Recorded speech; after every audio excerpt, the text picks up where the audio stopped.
सर्व महापुरुषांना वंदन।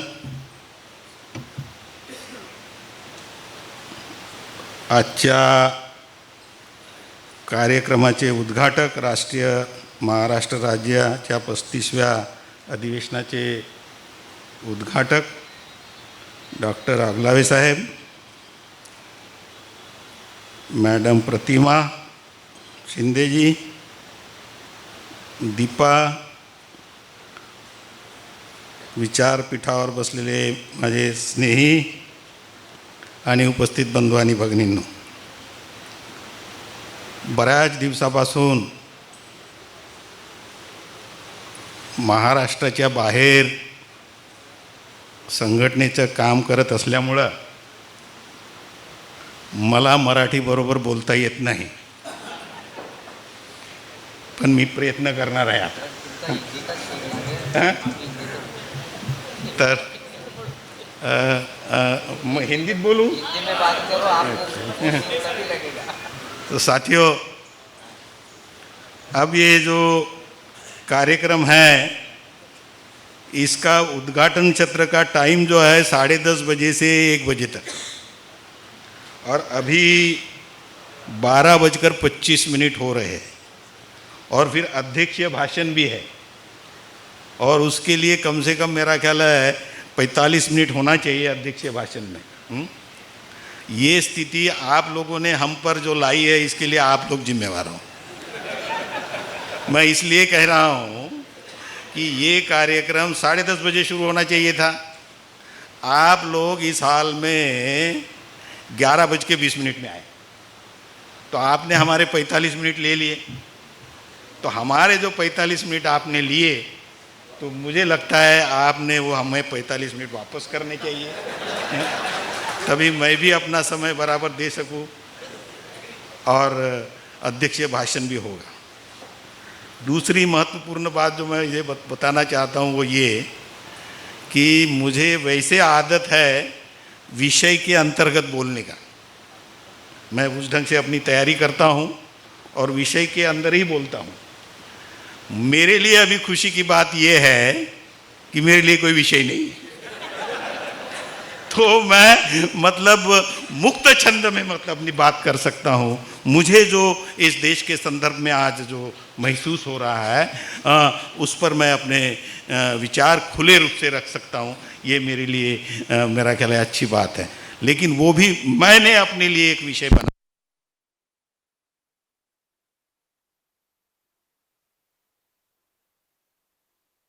कि इस देश की समस्या क्या है और उसका समाधान क्या है।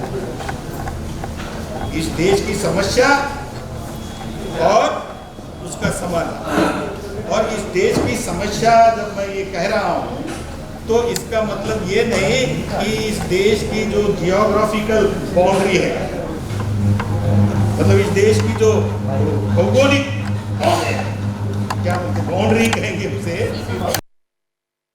क्या समस्या है, उसका समाधान क्या है। वो समस्या है, लेकिन वो समस्याएं जो है वो सिर्फ इतनी है, वो मैटर ऑफ डिफेंस, मतलब हमारे जो इर्द गिर्द राष्ट्र है, वो राष्ट्र अगर हमारी जो भौगोलिक सीमाएं हैं उस पर अगर अतिक्रमण करने की कोशिश करते हैं तो उसको कैसे रोका जाए, वो उतनी समस्या है। और उसके लिए हमारे देश में एक स्वतंत्र मंत्रालय है, उसका वो काम है डिफेंड करने का। तो वो समस्या नहीं। इस देश की जो समस्या है, इस देश के अंतर्गत क्या समस्या है, ये इशू है। इस देश के अंतर्गत की समस्या की जब हम बात करते हैं तो इस देश की जनता की क्या समस्या है, और ये जो समस्याएं हैं, जब भारत का संविधान बनाया गया तो क्या इन समस्याओं को ध्यान में नहीं रखा गया? मुझे ऐसा लगता है कि ये रखा गया, क्योंकि किसी भी राष्ट्र का जब संविधान बनाने की प्रक्रिया शुरू होती है तो सबसे पहले यही तो देखना पड़ता है कि उस देश की समस्याएं क्या है और उसका समाधान क्या है। अगर ये चीजें संविधान बनाते वक्त अगर ख्याल में नहीं रखे तो फिर उस संविधान का क्या मतलब है। तो इस देश की समस्याएं जो 1940 में जो थी और जो संविधान सभा के सामने आया,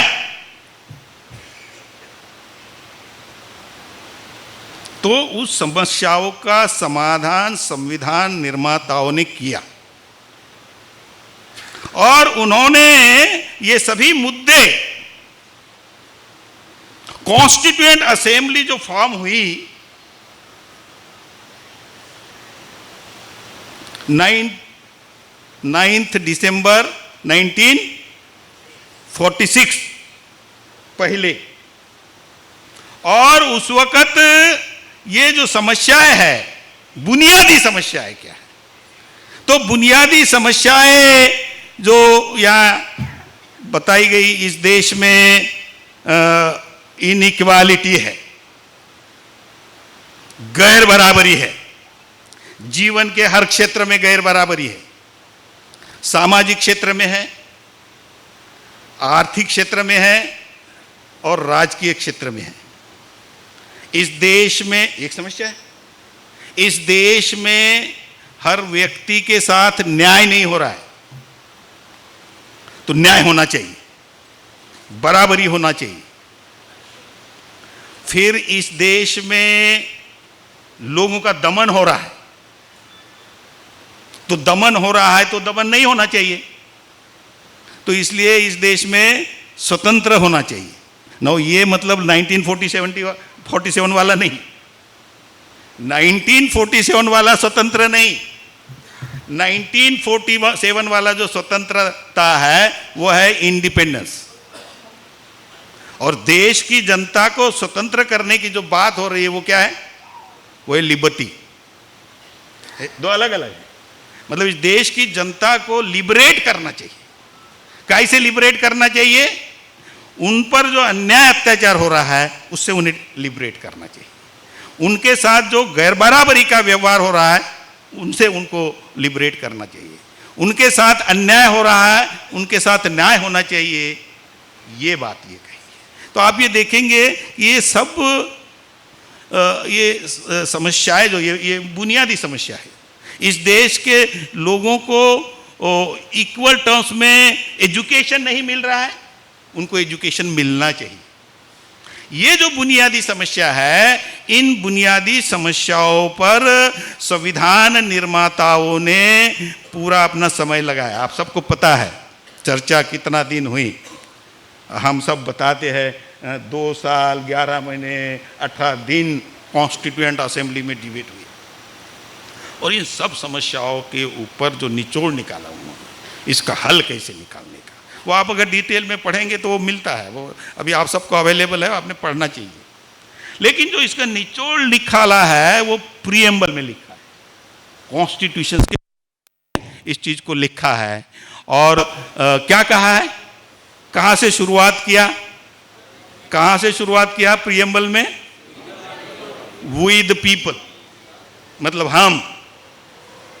मैं एक बार नांदेड़ में मुझे बुलाया गया था, वो अभी काफ़ी उनका नाम अभी मुझे याद नहीं आ रहा है, और 26 जनवरी का कार्यक्रम था तो उसमें मुझे गेस्ट स्पीकर के तहत मुझे बुलाया गया था। याद आएगा उनका नाम तो बताऊंगा, अभी मेमोरी की भी समस्या होती रही है, और मैं जब अगर बोलता हूँ तो कार्यकर्ता बोलते आप ऐसे बोलने का नहीं है। तो एनीवे, तो मैंने उनको कहा कि भारत का संविधान किसने बनाया,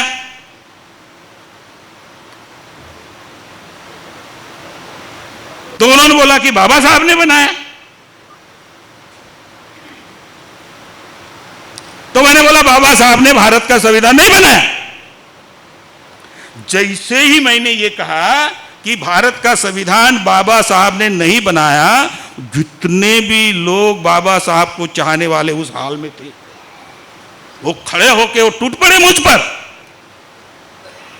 क्या बात कर रहे हो आप? मैंने कहा आप कॉन्स्टिट्यूशन का पहला पन्ना खोलो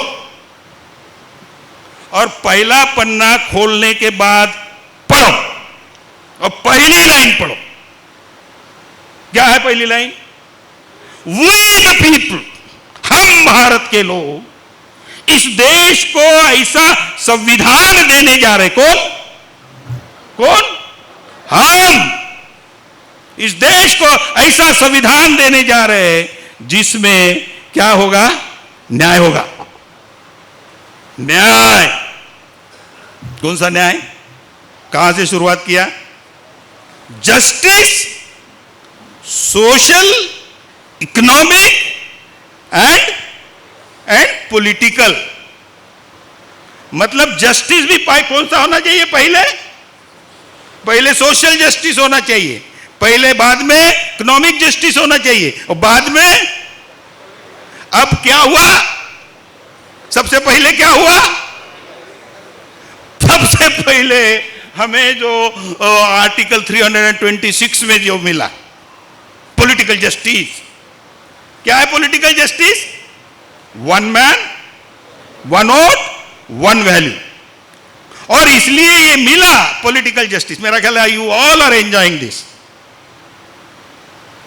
लेकिन क्या इस देश में पिछले 72 साल में सोशल इन इकोनॉमिक जस्टिस मिला? अगर वो मिला होता तो क्या बामसेप को ये इधर बैठने की और मैं अभी 72 साल का ऐसे ही घूमते रहने का पागलों जैसे इसकी जरूरत थी? इसकी कोई जरूरत नहीं थी। अगर हमें इस देश में सोशल और इकोनॉमिक जस्टिस अगर होता, और प्रिसाइजली बाबा साहब ने अपने स्पीच में, जो लास्ट स्पीच है जो कॉन्स्टिट्यूएंट असेंबली में उन्होंने दिया 25 नवंबर 1949 का जो स्पीच है, और उसमें उनका वो कोट है, लास्ट में है, उन्होंने मतलब कॉशन किया है, रूलर्स को कॉशन किया है। ये कहा है कि ये जो पॉलिटिकल डेमोक्रेसी है जिसमें वन मैन वन वोट और वन वोट वन वैल्यू का जो सिद्धांत है, इसका अगर इस देश में सोशल और इकोनॉमिक डेमोक्रेसी इस्टेब्लिश करने के लिए अगर ये रूलर्स यूज नहीं करते तो वही लोग, कौन से लोग? वही हम भारत के लोग, जो पहला सेंटेंस है, वो लोग इस संविधान को क्या करेंगे? डोलारा, पॉलिटिकल डेमोक्रेसी का डोलारा उद्ध्वस्त करेंगे। ऐसा बाबा साहब ने फोरवार्न भी किया। तो मैं इस इशू के ऊपर बोलते वक्त ये जो कॉन्स्टिट्यूशनल प्रोविजन जो है, प्रॉब्लम्स तो मैंने बताया कि हमारे सामाजिक आर्थिक प्रॉब्लम जैसे कि वैसे ही है। इसी एक होम मिनिस्ट्री नाम की मिनिस्ट्री होती है, उसका काम क्या है? इस देश में law and order situation maintain करना। ये है ना, law and order situation maintain करने की बात उनका बेसिक रोल है। होम मिनिस्ट्री का ये रोल है, उन्होंने, ये उनकी ड्यूटी है। तो इस ड्यूटी में आप ये देखेंगे पिछले 70 साल से दे हैव मिजरेबली फेल्ड। क्या इस देश में अन्याय अत्याचार हो रहे कि नहीं हो रहे? महिलाओं के ऊपर अन्याय अत्याचार हो रहे कि नहीं है? शूद्र अतिशूद्र जहाँ जिनको कॉन्स्टिट्यूशनल टर्म्स में SC ST OBC रिकॉग्नाइज किया है, उनके साथ अन्याय अत्याचार हो रहे हैं या नहीं हो रहे? अगर ये हो रहे हैं तो इसका मतलब ये मिनिस्ट्री है, home ministry, which comes under the government of India, और जो गवर्नेंस का काम है, क्या वो गवर्नेंस बराबर कर रहे हैं? अगर वो गवर्नेंस बराबर नहीं कर रहे, अच्छा ये अभी बीजेपी 2014 से आई, अच्छा ये 2014 से आई तो ये 2014 से ही ये सब अन्याय अत्याचार हो रहे हैं, महिलाओं के ऊपर अन्याय अत्याचार हो रहे हैं और SC ST OBC के लोगों के ऊपर अन्याय, तो ये 2014 से ही हो रहे हैं। हाँ, तो कांग्रेस के टाइम में भी हो रहे, और बीच में एक दो सरकारें दूसरी आई, उनके मतलब, इसका मतलब ये है कि क्या ये भारत का संविधान इन लोगों को, यहाँ इस देश के होम मिनिस्टर वगैरह जो, उनको समझ में नहीं आता, उनकी ड्यूटी क्या है उनकी समझ में नहीं आता। क्या ऐसा हमने समझ लेना चाहिए? उनकी ये बिल्कुल क्योंकि किसी को कुछ समझ में ही नहीं आएगा तो आगे क्या करेगा वो? भाई सबसे पहले तो उसकी समझ में आना चाहिए ना कि भारत के संविधान में उनकी ड्यूटी क्या है। अगर उसको उसकी ड्यूटी समझ में नहीं आई तो एक्शन में कैसे आ सकता है? तो क्या हमने इसे समझना चाहिए कि उनको उनकी ड्यूटी क्या है भारत के संविधान के प्रति, या भारत के संविधान के माध्यम से इस देश की जनता के प्रति उनकी ड्यूटी क्या है, ये उनकी समझ में नहीं आता, इसलिए ये सब समस्या है। ऐसा हमने समझना चाहिए, ऐसा समझना चाहिए हमने। बताइए, अरे बोलो। तो अगर उनकी समझ में आता है, ऐसी हमारी अगर समझ है और फिर भी ये हो रहा है, तो इसका मतलब क्या है? इसका मतलब क्या है? बदमाश है। ये हो गई होम मिनिस्ट्री। दूसरी इंपॉर्टेंट मिनिस्ट्री है मिनिस्ट्री ऑफ फिनांस। ये मिनिस्ट्री ऑफ फिनांस का क्या काम है? मिनिस्ट्री ऑफ फिनांस का बेसिक काम है economic and financial governance. Overall तो गवर्नेंस है ही, लेकिन आर्थिक क्षेत्र को इस ढंग से बनाना और चलाना ताकि इस देश के लोगों में मतलब आर्थिक समानता आए। मतलब इस देश की नीतियों का, आर्थिक नीतियों का निर्धारण ऐसे करना ताकि अल्टीमेटली इस देश में इकोनॉमिक इक्वालिटी इस्टेब्लिश हो। क्या आज इस देश में क्या स्थिति है? उस दिशा में कुछ जो मजदूर है, क्या उसको वो सब कुछ मिल रहा है जो मिलना चाहिए? कानून बन गए हैं, कानून बने हैं। बाबा साहब के समय में कानून बना दिए थे 1942 में।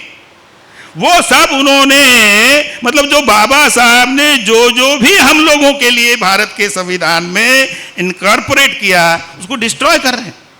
तो बिगेस्ट प्रॉब्लम जो मुझे नजर आ रहा है इस देश में वो है कॉन्स्टिट्यूशंस को डिस्ट्रॉय करने का काम चल रहा है। पिछले 7-8 साल से जो भारत के संविधान को डिस्ट्रॉय करने का काम कर रहा है, वो हमारे सामने सबसे बड़ा चैलेंज है। ये क्या करती है, मैं इसके बारे में मतलब कुछ जैसे फंडामेंटल राइट्स है कॉन्स्टिट्यूशन में। No, fundamental rights are fundamental in nature. Article 14, 15, 16 ये दूसरे भी है, लेकिन ये मोस्ट इंपॉर्टेंट है। अब आप देखिए article 14, equality before law, equal protection of law. Are we getting protection? हमें प्रोटेक्शन मिल रहा है? आप कहीं भी चले जाओ, मैंने ये देखा कि अगर हमारे लोगों के साथ अन्याय हुआ और पुलिस स्टेशन में एफआईआर लॉन्च करने के लिए गए,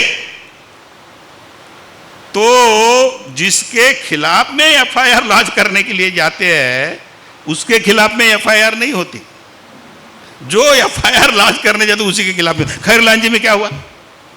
किसके अगेंस्ट में एफआईआर हुई? वो जो एक आदमी जिंदा था, उसका हस्बैंड हुई था, उसी को जेल में टांग दिया था। वो मतलब नीलिमा वगैरह मेरे पास आई थी, फिर हम एक वकील के पास भेजे, मैंने उनको जाओ। तो ये इस देश में हो रहा है। तो आप ये देखेंगे कि मैं बहुत ज्यादा लंबा नहीं करना चाहूंगा अपने स्पीच को, लेकिन कुछ बातें बताना। आर्टिकल 16 वो मोस्ट इंपॉर्टेंट आर्टिकल है। ये फंडामेंटल राइट्स जो दिए हुए हैं वो हर नागरिक को दिए, मतलब ब्राह्मण को भी दिए और हमको भी दिए, मजदूर को भी दिए, भिन्न भिन्न जातियां सबको दिए फंडामेंटल राइट्स। अब हो क्या रहा है? फंडामेंटल राइट्स में इक्वालिटी का अधिकार है। 16(1) में equality of opportunity in public employment लिखा है। अब इसका यूज कैसे हो रहा है? कैसे यूज हो रहा है? वो ब्राह्मण, वो क्षत्रिय, वो क्या वैश्य बोले, वैश्य बोलना चाहिए, बनिया बोला तो उधर विरोध करते हमारे बिहार में जब मैं जाता हूं, बोलते सर इधर बनिया नहीं बोलने का। मैं बोला क्यों? ये हमारे लोग भी बनिया है बोले। उधर बिहार में समस्या है मुझे पता है। तो वैश्य बोलने का, वैश्य बनिया बोलने का। तो ये लोगों को बराबरी का अधिकार है। Fundamental rights, they are fundamental and static, उसको कोई टच नहीं कर सकता। तो मेरा ब्राह्मण का जो फंडामेंटल राइट्स है, अगर तुम लोगों को कुछ दे दिया, अगर हम लोगों को कुछ दे दिया, तो बोलता है मेरा फंडामेंटल राइट का। कौन बोल रहा है? ब्राह्मण और क्षत्रिय बोल रहा है कि मेरे फंडामेंटल राइट्स का हनन हुआ है। फोरम फॉर इक्वालिटी नाम का सुना है आपने? क्या किया उन्होंने? फोरम फॉर इक्वालिटी वालों ने हम लोगों के लिए जब अधिकार की बात चली, जो इक्वालिटी का राइट हमारा भी है, तो उसके खिलाफ में वो ये कह रहे हैं कि हमारा इक्वालिटी का जो अधिकार है उसका हनन हो रहा है। अब आप ये देखेंगे इसको बाबा साहब ने कॉन्स्टिट्यूशन में कैसे प्रोटेक्ट किया। ये पॉजिटिव डिस्क्रिमिनेशन डाला है बाबा साहब ने, मतलब फंडामेंटल राइट्स में डाल दिया। ये इधर उधर डालते, डायरेक्टिव प्रिंसिपल में डाल देते तो कुछ नहीं मिलने वाला था। आज जो कुछ भी हम यहां दिख रहे हैं, it is only because constitutional discrimination किया आर्टिकल 16(4) के तहत बाबा साहब ने, जिसके लिए बहुत विरोध हुआ। अगर आप ड्राफ्ट आर्टिकल 10(3) पढ़ते हैं, ड्राफ्ट कॉन्स्टिट्यूशन का, ड्राफ्ट कॉन्स्टिट्यूशन का आर्टिकल 10(3) पढ़ते हैं और डिटेल में पढ़ते हैं, कॉन्स्टिट्यूशनल असेंबली के डिबेट्स पढ़ते हैं, तो वहां बाबा साहब ने ये क्लियरली किया कि अगर आर्टिकल 14 को हम मान रहे हैं, जो principles of equality laid down किया है आर्टिकल 14 में, वो अगर रियलिटी में अगर हम चाहते हैं तो इस देश के एडमिनिस्ट्रेशन में आज एक ही जाति की बपौती है, इसको हमें खत्म करना पड़ेगा। और इसलिए आर्टिकल 16(4) में हमें बाबा साहब ने अलग से क्या दिया? रिजर्वेशन बोलते हैं, गलत है। बाबा साहब ने आर्टिकल 16(4) में रिप्रेजेंटेशन बाय रिजर्वेशन दिया। क्योंकि डेमोक्रेसी क्या है? डेमोक्रेसी है क्या? Democracy is a form of a government by representation. और डेमोक्रेसी के अगर ये 3 स्तंभ है, तो ये जो एग्जीक्यूटिव है उसमें भी हमें रिप्रेजेंटेशन मिलना चाहिए। ये बाबा साहब ने कॉन्स्टिट्यूएंट असेंबली के डिबेट्स में कहा है, ड्राफ्ट आर्टिकल 10(3) में कहा। अब ये देते वक्त क्या लिखा है, ये मैं आप लोगों को जानबूझ के बताना चाहता हूं। क्या लिखा है बाबा साहब ने 16(4) में? क्या लिखा है? शेड्यूल कास्ट लिखा है। पढ़ा है आप लोगों ने? आर्टिकल 16(4) पढ़ा है क्या? शेड्यूल कास्ट लिखा है उसमें? डफेदार साहब, शेड्यूल कास्ट लिखा है? अच्छा, शेड्यूल ट्राइब लिखा है? अच्छा, ओबीसी लिखा है? क्या लिखा है? Backward class of citizens. मतलब हमें क्या आइडेंटिफाई किया? हमें अधिकार देने के लिए बाबा साहब ने हमें क्या आइडेंटिटी दी? हमें क्या कहा? क्या शेड्यूल कास्ट कहा? क्या शेड्यूल ट्राइब कहा? क्या ओबीसी कहा? उन्होंने हमें जो पहचान दी, कॉन्स्टिट्यूशनल पहचान जो दी हमें बाबा साहब ने, वो दी है बैकवर्ड क्लास ऑफ सिटीजन। अच्छा, हमें एससी किसने पहचान दी? अच्छा, ये बाबा साहब ने दी। शेड्यूल कास्ट बाबा साहब ने बनाया हमें। शेड्यूल ट्राइब बाबा साहब ने बनाया हमें। ओबीसी क्या बाबा साहब ने हमें बनाया? किसने बनाया? इस देश में ब्राह्मणों ने जो जाति व्यवस्था बनाई, इस जातियों के 3 अलग अलग समूह बना के उन्होंने शेड्यूल कास्ट, शेड्यूल ट्राइब, और फिर आप ये कहेंगे कि फिर बाबा साहब ने क्यों शेड्यूल कास्ट और शेड्यूल ट्राइब और ओबीसी रिकॉग्नाइज किया? हाँ, क्या करते? क्या करते? अकेले थे वो वहां? क्या करते वो? और फिर सवाल यह उठता था उस वक्त कि जो नहीं मिल रहा है वो मिलना चाहिए। उन्होंने बोला कि हाँ तुमको देंगे, राउंड टेबल कॉन्फ्रेंस में ये बात हुई थी कि हाँ आप जो चाहते देंगे। कैसे देंगे? ठीक है भाई आपको देंगे। अब देना है तो कैसे देना? तो फिर क्या करना चाहिए? उनको आइडेंटिफाई, अगर किसी को कुछ देना है तो उसको पहले आइडेंटिफाई करना पड़ेगा ना। तो आइडेंटिफिकेशन की प्रक्रिया में उन्होंने शेड्यूल कास्ट, शेड्यूल ट्राइब और अदर बैकवर्ड क्लासेस ये लिखा है, वो अकेले थे।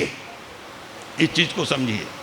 लेकिन बाबा साहब ने हमें जो दिया है वो बैकवर्ड क्लास। मैं ये इसलिए बता रहा हूं कि वी आर वन पीपल, हम एक ही लोग हैं, हम अलग अलग लोग नहीं हैं। ब्राह्मणों ने हमें शेड्यूल कास्ट बनाया क्योंकि जातियां उन्होंने बनाया, जातियों का शेड्यूल बनाना पड़ा कॉन्स्टिट्यूशनल बेनिफिट्स एक्सटेंड करने के लिए। जाति उन्होंने बनाया, शेड्यूल ट्राइब उन्होंने बनाया, ओबीसी उन्होंने बनाया। अभी हम लड़ाई लड़ रहे हैं किसकी? क्या कर रहे हैं हम सब मिलके? हम ओबीसी है, हम शेड्यूल कास्ट है, हम शेड्यूल ट्राइब है। किसका काम कर रहे हैं हम? हमारा कर रहे हैं, हमारे दुश्मनों का कर रहे हैं। यह बात सही है कि हमने वो लड़ाई लड़नी चाहिए, मैं इस मत का नहीं हूं। वो हमारे अपने कॉन्स्टिट्यूशनल राइट्स के लिए ये लड़ाई वैसे ही लड़नी चाहिए। बट सामाजिक क्षेत्र में जब आते हैं, जो उन्होंने जाति में बांट के हमें रखा है, उससे हमारी परेशानियां बढ़ी हुई है। तो क्या उन्होंने जो पहचान हमें दी, उसी पहचान में रह के हम उनके खिलाफ में लड़ सकते हैं? कैसे लड़ेंगे हम उनके खिलाफ में? आफ्टर ऑल, कहां गया ये पेन? किसने बनाया? बताओ किसने बनाया? ये बोलेगा मुझे नहीं पता सर किसने बनाया। अरे सबको पता है भाई, ये आदमी ने बनाया, ये आदमी ने बनाया। अच्छा किसके लिए बनाया? अपने अपने काम के लिए बनाया। तो इससे हमारा काम हो रहा है आदमी का। जाति किसने बनाया? किसने बनाया जाति? अरे बाबा साहब का पढ़ा होगा यार, कास्ट इन इंडिया। किसने बनाया जाति? किसके हित में बनाया? तो जो ब्राह्मणों ने जाति उनके हित में बनाया, वो हमारे हित में कैसे हो सकती है? इस चीज को समझना चाहिए। इसको डिस्ट्रॉय करने के लिए बाबा साहब ने कहा जाति को डिस्ट्रॉय करो। बाबा साहब का कोट है, गो इन एनी डायरेक्शन, किसी भी दिशा में चले जाओ, दाएं जाओ, बाएं जाओ, आगे जाओ, पीछे जाओ, and you will face this monster of caste. आपको तकलीफ हो रही कि नहीं? आप पढ़े लिखे नहीं हो तो भी तकलीफ हो रही कि नहीं? गांव में जाति के नाम पे आप अपमानित हो रहे हो कि नहीं? जाति के नाम पे आपको सोशियो इकोनॉमिक जो बेनिफिट्स जो मिलने चाहिए वो नहीं मिलते, क्योंकि आप जिनको निचली जातियां ब्राह्मणिज्म में माने वो होने की वजह से नहीं मिलती। तो आप ये देखेंगे कि इसलिए बाबा साहब बोल रहे हैं कि देहातों में आपको तकलीफ है। अच्छा ऑफिस में, चलो भाई अभी ऑफिस में लगे, वहां तकलीफ है कि नहीं है? जाति की तकलीफ होती है कि नहीं आप लोगों को? अच्छा ये वकील साहब बैठे हैं, ये बॉम्बे हाई कोर्ट में जो लॉ ऑफिसर है, कितने हैं? Schedule caste, schedule tribe, OBC के। You see, go in any direction and you will face this monster of caste. तो इसलिए बाबा साहब ने कहा जाति को खत्म करो। अब जाति को खत्म करना है तो जाति एक पहचान है, पहचान है कि नहीं है? तो अगर उस पहचान को खत्म करना है तो क्या करना पड़ेगा? आपका क्या नाम है? आवाज नहीं आ रहा है।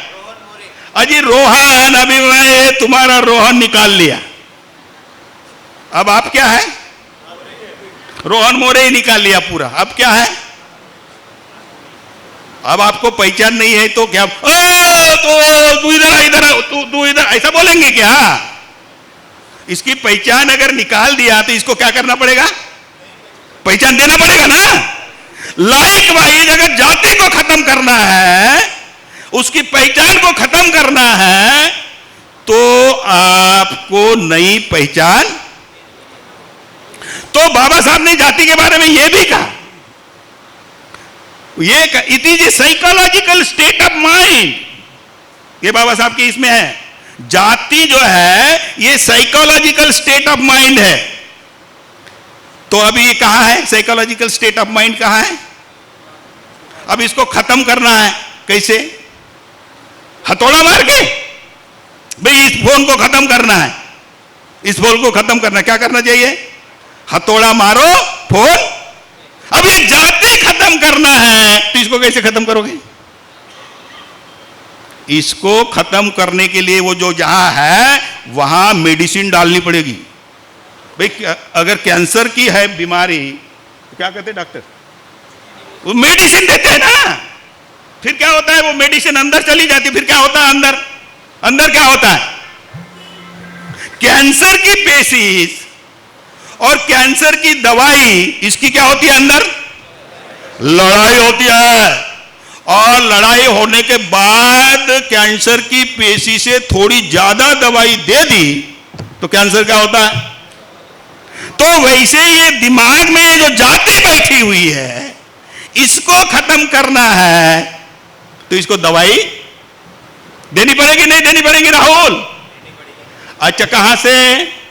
अच्छा ये बताइए, ये जाति अंदर कहां से गई? कौन बताएगा? आप में से हाथ खड़ा करो। कहां से गई?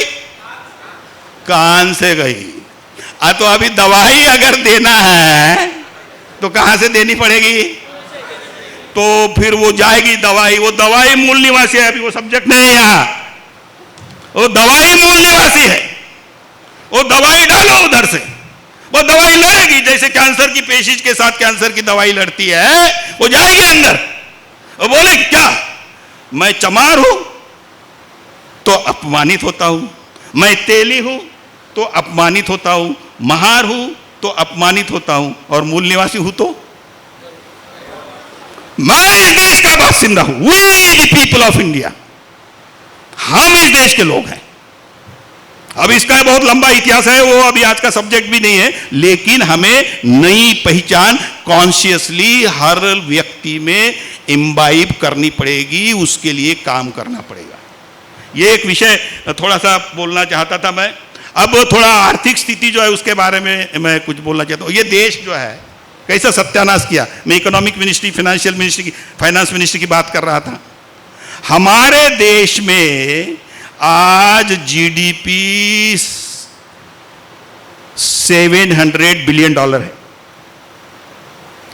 और हमारे देश पे दोनों मिलके external debt and internal debt मिलके $690 बिलियन कर्जा है। मेरा बाप अनपढ़ था, वो मुझे क्या कहता था? भाई एक दिन भूखा रहना, एक दिन भूखा रहना, लेकिन किसी के कर्जे में। मेरा ख्याल है हमारे मूल निवासी बहुजन समाज के जो पूर्व के, उन्होंने सबके बाय एंड लार्ज यही कहा है। लेकिन इन लोगों ने, मतलब हमारा जितना जीडीपी है उतना कर्जा इस देश पे लिया है। अच्छा कल चल के हमारी सत्ता आने वाली है, मैं बता रहा हूं आपको। तो क्या हम ये बोल सकते हैं कि ये कर्जा वो मोदी ने लिया होगा, हम नहीं देते? क्या हम बोल सकते हैं? तो आप ये देखेंगे कि मैंने एक बार इसका स्टडी किया था, 1 रुपये में 43 पैसा सिर्फ इंटरेस्ट जाता है, प्रिंसिपल नहीं जा रहा है, मैं बता रहा हूं।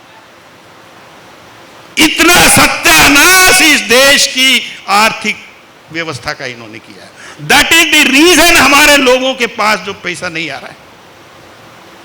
ये पैसा कैसा होता है, क्या काम करता है, इसके बारे में थोड़ा बता के मैं आगे बढ़ना चाहूंगा। वो ये है, ये बहुत बार बोला जाता है रुपया सस्ता झाला, ऐसा बोलते हैं ना? ऐसा बोलते हैं कि नहीं, रुपया सस्ता झाला? अच्छा रुपया सस्ता झाला म्हणजे 10 रुपयाची नोट बाजारात घेऊन गेला आपण, तर तो त्याला 9 रुपये म्हणतो की 10 म्हणतो? ₹10 नोट आपण बाजारात घेऊन गेलो आणि रुपया सस्ता झाला, तर 10 नाही, हा नाही, हा नवा आहे असं बोलतो का? म्हणजे रुपया सस्ता झाला म्हणजे महाग काय झालं? कारण की हे रिलेटिव्ह टर्म्स आहेत. स्वस्त महाग जे आहे हा रिलेटिव्ह आहे. महाग काय झालं मग? रुपया सस्ता झाला तर महाग काय झालं? वस्तू महाग झाल्या. आता ह्या वस्तू महाग कशा झाल्या? अच्छा, रुपया सस्ता झाला, जसा वस्तू महाग झाल्या. इंटरनॅशनल मार्केटमध्ये जर गेलं तर रुपया सस्ता झाला तर महाग काय झालं? डॉलर महाग झाला. इंडियन मार्केटमध्ये जेव्हा बसून आहोत तर रुपया सस्ता झाला तर वस्तू महाग झाल्या, आणि इंटरनॅशनल मार्केटमध्ये गेलो तर रुपया सस्ता झाला तर महाग काय झाला? डॉलर महाग झाला. आता हा डॉलर महाग कोण केला? अच्छा, अमेरिकेनं केला येऊन इथे. भाई डॉलर कोणाचा आहे? करन्सी कोणाची करन्सी आहे? डॉलर.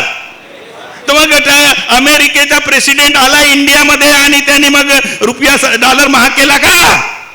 मग कोणी केला? हे रिझर्व्ह बँकने केला. रुपया सस्ता महाग करण्याचा कार्यक्रम रिझर्व्ह बँकचा आहे. त्यांनी केला. का केला? त्यांनी का केला? असं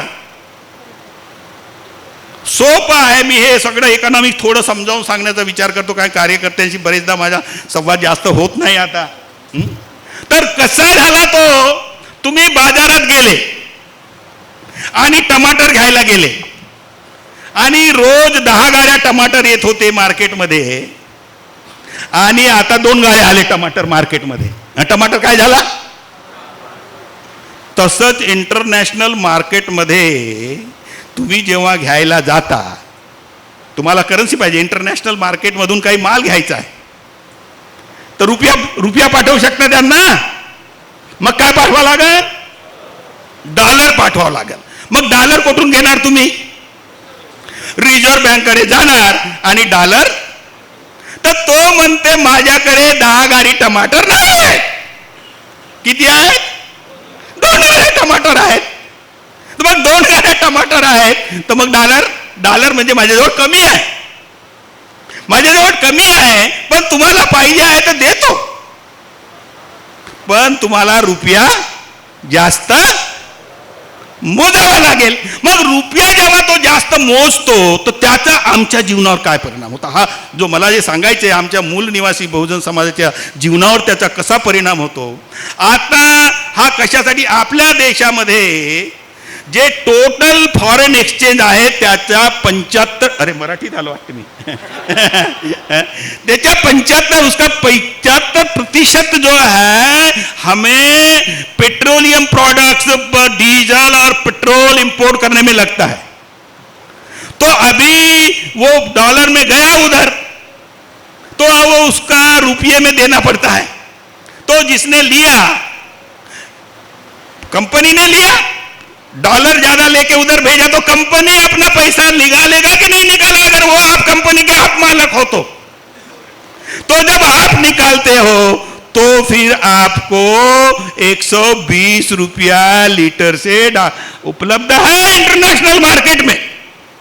पेट्रोल इंटरनेशनल मार्केट में उपलब्ध है, लेकिन आपको कितने में मिलेगा?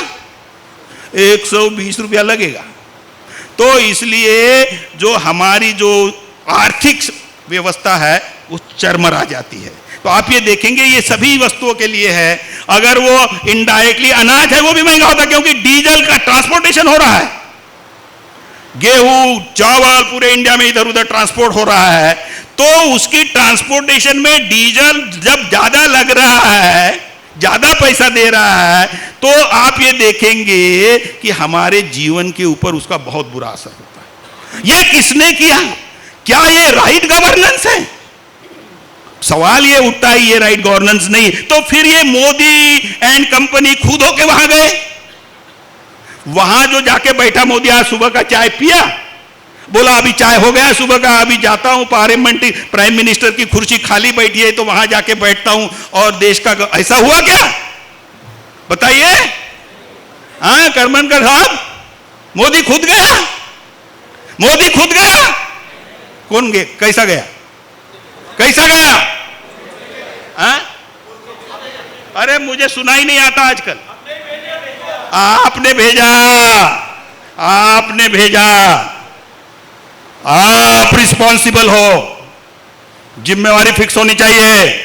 ऑफिस में अगर कोई ऑफिसर बदमाशी करता है, करप्ट प्रैक्टिसेस में आता है, तो चार्जशीट किसको होती है? किसको होती है? उसी को होती है। अभी आपने उस मोदी को भेजा, पिछले 10 साल से, मतलब 7-8 साल से वो वहां बैठा हुआ है, और आपने भेजा, तो चार्जशीट मोदी को होनी चाहिए, आपको। ये ऐसा आपने क्यों किया? क्यों किया आपने? जो तुम्हारे खिलाफ में है उसको भेजा आपने, और अब चिल्ला रहे हो। ऐसा क्यों किया? क्यों किया आपने ऐसा? कुछ पता है आपको? है पता आपको ऐसा क्यों किया? इग्नोरेंस। ये इग्नोरेंस की वजह से हो रहा है, सब कुछ इग्नोरेंस की वजह से हो रहा है। फूले वॉज राइट। फूले विद्ये विना मती गेली, गती गेली, वित्त गेले, शूद्र खचले, एवढे सगळे अनर्थ एका अविद्येने केले। ये परेशानी आपकी इग्नोरेंस की वजह से है, इसकी वजह से हुआ। तो ये महाराष्ट्र में एक कहावत है, कौन सी कहावत है? कुऱ्हाडीचा दांडा काय का होता है? डंडा काय का होता है? डंडा कुऱ्हाडी का। पता नहीं है, राहुल को पता नहीं, इसके बाप ने नहीं बताया होगा, बूढ़े लोगों को पता होगा। लकड़ी का होता है, लकड़ी का। और कटाई किसकी होती है? कुल्हाड़ी में जाने के बाद लकड़ी की होती है। अच्छा, वो डंडे को ये पता होता कि कुल्हाड़ी में जाने के बाद मेरी कटाई होने वाली है। वो डंडे को ये पता होता कि कुल्हाड़ी में जाने के बाद कटाई मेरी होने वाली है, डंडा जाता। पर हम डंडा कुल्हाड़ी में गए, अपनी कटाई। ये सब अज्ञान की वजह से है। तो अगर अज्ञान की वजह से है तो क्या करना चाहिए? फिर हमने क्या करना चाहिए? ज्ञानी बनाना चाहिए इस समाज को। इस समाज को ज्ञानी बनाने के लिए कितने लोग घर के बाहर निकले? मैं एजुकेशन की बात नहीं कर रहा हूं, एजुकेशन होना चाहिए, लेकिन कितने लोग घर के बाहर निकले कि इस समाज के आखिरी आदमी को उसके सत्यानाश का कारण तू खुद है। ये समझा के तेरे हाथ में सत्ता आनी चाहिए, जिसके लिए बाबा साहब ने तुमको अधिकार दिया। ये उंगली पे दिया, ये वाली उंगली पे। कौन सी? ये वाली है, ये वाली है। कौन सी उंगली है? राइट हैंड की। राइट हैंड की यही उंगली है, इसमें ताकत दिया। इसलिए वी द पीपुल, हम लोग रिस्पॉन्सिबल हैं। हमारे सत्यानाश के लिए हम रिस्पॉन्सिबल हैं, और हम अपने लोगों को समझा नहीं पा रहे। मैडम ने सही कहा, हम अपने लोगों को समझा नहीं पा रहे। वो दैववाद सब चल रहा है। ये समझाने का काम वो हर एक कार्यकर्ता ने करना। महाराष्ट्र के अधिवेशन में मैं आते रहता था, मैंने चलाया भी है। 600-700 लोग आते थे। क्या कर रहे हैं आप लोग? Are you going out? नहीं जी, लोगों को समझ में नहीं आता। अरे फूले साहब ने समझाया, 10वीं कक्षा पढ़े थे कि नहीं पढ़े थे मुझे पता नहीं है बराबर, वो समझा सके, हम नहीं समझा पा रहे। ये हमारी समस्या है, हमें लोगों के पास जाके समझाना पड़ेगा। और ये जो अधिकार है, ये बाबा साहब ने कहा, 1955 का उनका स्पीच है कि I have virtually made you the rulers of this country. मैंने आपको इस देश का हुक्मरान बना दिया। और उन्होंने ये भी कहा कि ये जब तक आप वर्चुअली, मतलब अभी वर्चुअल मीटिंगें होती है ना वैसा, लेकिन एक्चुअली बने क्या हम हुक्मरान, वो वर्चुअल मीटिंग टाइप है। लेकिन एक्चुअल बनने के लिए ये जो उंगली है, इसका सही इस्तेमाल करने की जो बात है, हमारे समाज में क्या पहले फैला दिया है। सगळं बोला, महाराष्ट्रात आहे, सगळं बोला, राजकारणाचं नका बोलू, आहे की नाही? महाराष्ट्रामध्ये महाराष्ट्रामध्ये तुम्ही शिकल्या सवरल्या लोकांकडे जा, राजकारणाचं बोलू नका आमच्याकडे। का नका बोलू? नहीं, वो बहुत गंदा है, राजकारण बहुत गंदा है। तो बाबा साहब मूर्ख थे क्या राजकारण किया? फूले साहब मूर्ख थे क्या राजकारण किया? राजकारण गंदा नहीं है, वो इसेंशियल है। उसके सिवा आपकी समस्याएं हल नहीं हो सकती। आपके घर में पैसा नहीं आ सकता। इस देश की आर्थिक नीतियों का निर्धारण करना है तो रास्ते पे नहीं होता। रास्ते में आंदोलन हो सकते हैं जो होने चाहिए, मैं नहीं बोल रहा हूं नहीं होने चाहिए, मैडम ने कहा होने चाहिए, लेकिन उसकी लिमिटेशन है। 1-1.5 साल तक उधर हमारे लोग बैठे रहे, क्या किया मोदी ने? और जो कानून बदल दिए उसको लागू किया क्या? फिर क्यों जाके फिर से हमें बैठना पड़ रहा है?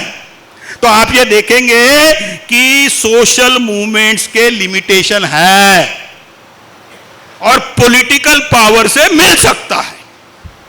जिससे मिल सकता है उसकी बात नहीं करना, बाकी सब कुछ करना लेकिन वो नहीं करना। ये जो इस ढंग की समझ जो बनाई है ये उन लोगों ने बनाई। आपल्या घरी विचारा, पोरग म्हणते आपल्या म्युनिसिपालिटीचं इलेक्शन लढतो, काय पागल झालास का म्हणते बाप त्याले? आपल्याजवळ काय पैसे आहेत का म्हणते लढायला? आता हे कोणाचं मिळवायसाठी आता पैसे द्यायचे त्यांनी कार्यक्रम सुरू केला।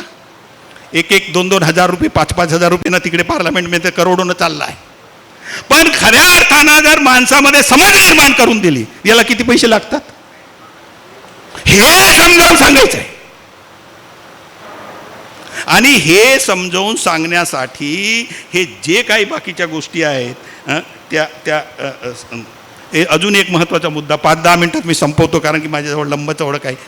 ह्या देशामध्ये मला वाटते आगलावे साहेबांनी काही गोष्टी मांडल्या इथे, मॅडमनी त्याचा उल्लेख केला तो they are determined to make this nation as a Hindu rashtra. 1915 सावरकरांनी he concept आणली। 1924 त्यांनी हिंदुत्व नावाचं पुस्तक लिहिलं। 1925 RSSनी पैदाशी आहे तिची, आणि सावरकराचं हिंदुत्व RSSनी अडॅप्ट केलं। पण सावरकर काय म्हणतो? Hinduism different from Hindutva. त्याचं असं म्हणणं आहे की Hindutva is a bigger term, Hinduism is a small thing. RSSनी काय केलं? Hindutva is equal to Hinduism. आणि बाबासाहेबांनी काय लिहिलं? बाबासाहेबांनी thoughts on Pakistan, partition of India काय लिहिलं बाबासाहेबांनी? बाबासाहेबांनी त्याच्यात हे म्हटलं आहे की if India becomes a Hindu nation it will be the biggest calamity on this nation, and इसको हमने अपनी पूरी ताकत लगा के रोकना चाहिए। कांग्रेस ने क्यों नहीं रोका? कांग्रेस जब RSS एंड सावरकर अगर हिंदू राष्ट्र की बात कर रहा था तो फिर कांग्रेस ने नेहरू के नेतृत्व में और उसके आगे इसको रोका क्यों नहीं? क्यों बढ़ने दिया RSS को? पटेल साहब ने उसको बंदी डाली थी। 4 या 5 फरवरी 1948 पे उसके RSS के ऊपर बंदी डाली पटेल साहब ने, और 6 महीने ये गोलवलकर अंदर रहा। और वो चिपळूणकर का कोई था ना, क्या नाम था उसका, नाम मुझे मैं भूल गया, वो बार बार जाके उसको गोलवलकर को मिल रहा था। केरकर कौन ने बताया? किसने बताया? केरकर, अरे वो बराबर बताया, मैं भूल जाता हूं। केरकर गया बार बार उसके पास और माफी मांगो, बंद करो, क्योंकि पटेल बोल रहे थे कि तुम अपना कॉन्स्टिट्यूशन तो अंदर साल क्या करते हो तुम लोग RSS वाले, पता नहीं है तुम्हारा कॉन्स्टिट्यूशन बताओ। तब इन्होंने कॉन्स्टिट्यूशन लिख के बताया, लेकिन वो उसको जो कर रहे हैं उनका ढर्रा चल रहा है। तो इसको कौन रोकेगा? ना कांग्रेस रोकेगी, ना बीजेपी रोकेगी, ना आप रोकेगा। वो तो हनुमान चालीसा पढ़ने के लिए बोलता है, वो पानी में जाके बैठता है। वो आ रहा है बिहार, कांग्रेस को खत्म करके दूसरा आ रहा है अभी, क्योंकि बीजेपी को RSS मुक्त भारत चाहिए, कांग्रेस मुक्त भारत चाहिए, तो उसको लाया उन्होंने सामने। और उसका स्टेटमेंट है कि मेरा फैमिली पूरा RSS में था करके। कौन रोकेगा इस चीज को? हम लोग उसको सपोर्ट कर रहे हैं। एक तो इग्नोरेंस की वजह से पहले ही कर रहे, और दूसरा खुद को हिंदू बोल के कर रहे, हिंदू जी के कह रहे। अरे आपलं हिंदूच आहे, आपलं हिंदूच आहे. काय चालते गावात, खेड्यापाड्यात काय चालते? अरे आपलं हिंदूच आहे बाबा, त्यालाच दिलं पाहिजे. अनपढ़, अनाड़, इग्नोरेंट लोग हे सगळं करत आहे. इसको कैसे ठीक करोगे? उनको ज्ञानी बनाओ, यही तो फुले साहब ने कहा. और ज्ञानी बनाने के लिए आपको उनके लोगों के पास आपको जाना पड़ेगा. अभी आप देखिए, अभी कल चीफ जस्टिस रिटायर हुए, Ramana. He was not a Brahmin. वो रमन्ना जो है कम्मा है, शूद्र है. बट जो सुप्रीम कोर्ट में जो इश्यूज पड़े हुए हैं पिछले कितने साल से, वो मैं बता के मैं अपनी बात को खत्म करना चाहता हूं.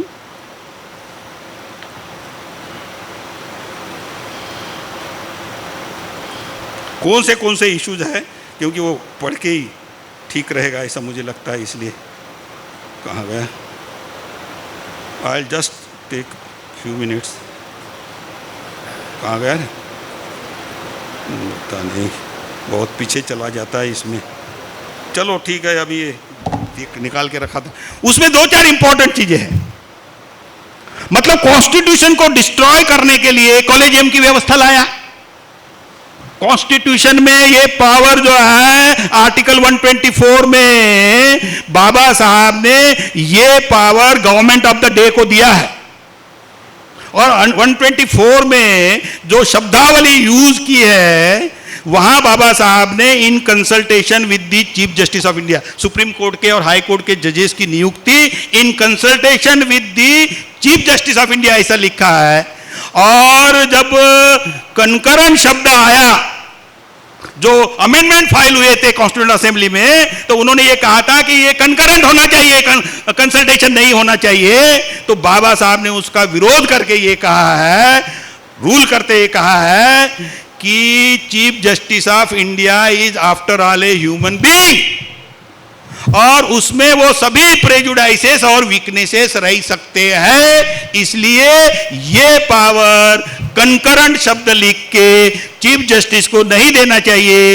ये power government of the day के पास रहना चाहिए. गवर्नमेंट ऑफ द डे मतलब कैबिनेट में. अब हम कैबिनेट बनाते, हम कल सत्ता में आते, तो कैबिनेट कौन बनाएगा? तो फिर जो हाई कोर्ट के, सुप्रीम कोर्ट के जजेस अपॉइंट करने का काम कौन करेगा? भाई हमारे साथ पिछले 75 साल से अन्याय हो रहा है, तो न्याय देने का काम तो करोगे भाई सत्ता में आके. ये नहीं होना चाहिए.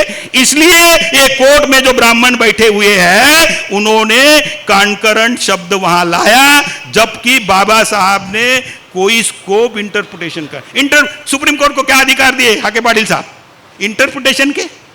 जब उनको इंटरप्रिटेशन के सिर्फ अधिकार है और कॉन्स्टिट्यूएंट असेंबली में कंकरेंट शब्द रिजेक्ट हो गया है, तो क्या फिर ये इंटरप्रिटेशन बनाया जा सकता है कि consultation is equal to concurrent? ये सब बदमाशी चल रही है. ईडब्ल्यूएस, जब वहां socially and economically, socially and educationally backward class of citizen शब्द आया, उसमें एजुकेशनल डाला. ये सब चीजें हमें जो अधिकार बाबा साहब ने दिए उसको डिस्ट्रॉय करने का कार्यक्रम चल रहा है. तो इसलिए इसके खिलाफ में कौन लड़ेगा? न कांग्रेस लड़ेगी, न बीजेपी लड़ेगी. और हमारे समाज के आंदोलन इसके ऊपर अगर फोकस नहीं होते, डिफोकस हो जाते हैं. जब कॉन्स्टिट्यूशन ही नहीं रहेगा तो आपके अधिकार ही नहीं रहेंगे, क्या मांगोगे? तो इसलिए कॉन्स्टिट्यूशंस के हित में ये जो बामसेप ने चलाया है, इसमें आपने अपनी पूरी ताकत लगानी चाहिए. जो हम अलग अलग नजर आते हैं, तो अभी हर काम जरूरी है. टीचर लोगों की संगठना है, वकील लोगों की संगठना है, किसान लोगों की संगठना है, वो एरिया में काम है. बट वो काम जो है कॉन्स्टिट्यूशंस के फ्रेमवर्क में हम अपने अपने अधिकार मांग रहे हैं. उन्होंने ऑलरेडी बैक गियर में गाड़ी चाल के कॉन्स्टिट्यूशन को ही खत्म करने का कार्यक्रम बनाया है. तो ना हम किसान के अधिकार मांग पाएंगे, ना टीचर के अधिकार मांग पाएंगे, स्टूडेंट के मांग पाएंगे. इसलिए कॉन्स्टिट्यूशंस के हित में बहुत बड़ा जागरण करने की जरूरत है और उसके लिए काम करना बहुत जरूरी है. और कोऑर्डिनेशन एंड कोऑपरेशन की जो मैकेनिज्म है, मतलब हम कहीं भी अपना काम करते रहे, लेकिन फुले आम्बेडकराइट आंदोलन में लार्जर इंटरेस्ट में हमने पॉलिटिकल सोच बराबर बनाए रखनी चाहिए लोगों में, उसको मतलब अनछूना ये गलत होता है ऐसी वगैरह सोच नहीं रखनी चाहिए। अगर इस ढंग से हम अगर समाज जीवन में काम करते हैं तो मुझे लगता है ये काम होगा। लास्ट वर्ड, प्रोफेसर साहब ने एक बात कही, माणसं मारले जातात।